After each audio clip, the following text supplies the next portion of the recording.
Hello guys, সকাল থেকে video দিতে পারিনি, কিছু মনে করো না। বিকেলে ভিডিও নিয়ে এলাম বাচ্চাদের। তোমরা কেমন আছো গাইস বলো। তোমরা ভালো আছো? ভালো থাকলেই আমার ভিডিওটা দেখতে পাবে। আমিও ভালো আছি, ভালো আছি বলে ভিডিওটা করেছি। বাচ্চাদের দেখে নাও ভিডিওটা। এই বাচ্চারা ঘড়ি উড়োচ্ছে। শীতকালে ধান সব কাটা হয়ে গেছে মাঠে, দেখতে পাচ্ছ। হ্যাঁ, আমি বাচ্চাদের কাছে যাচ্ছি তোমাদের জন্য। অনেক কষ্ট করে ভিডিও বানাচ্ছি, বুঝলে তো। লাইক কমেন্ট শেয়ার করবে। দেখো বাচ্চাদের কাছে যাচ্ছি, ফাঁকা মাঠ একদম, কেউ নেই ওইখানে, দেখতে পাচ্ছ।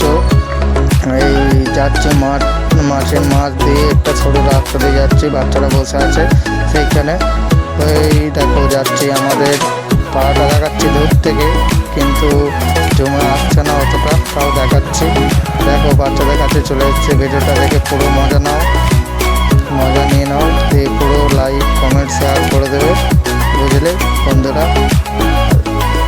এই দেখো বাচ্চাদের কাছে চলে এসেছি, যাচ্ছি। এই সব বাচ্চারা বসে আছে, ঘরে উড়াচ্ছে, দেখতে পাচ্ছ। আমার ছোট ভাইরা, দেখতে পাচ্ছ, সবাই ছোট ভাইরা ঘড়ি উড়াচ্ছে। এদের কাছে এলাম, ঘর থেকে অনেকটা দূরে, দেখতেই পাচ্ছ। দেখো এইটা ছোট ভাইরা বসে ঘড়ি উড়াচ্ছে। এখন ঘড়ি উড়ানোর দিন, লাইক কমেন্ট শেয়ার করে দাও।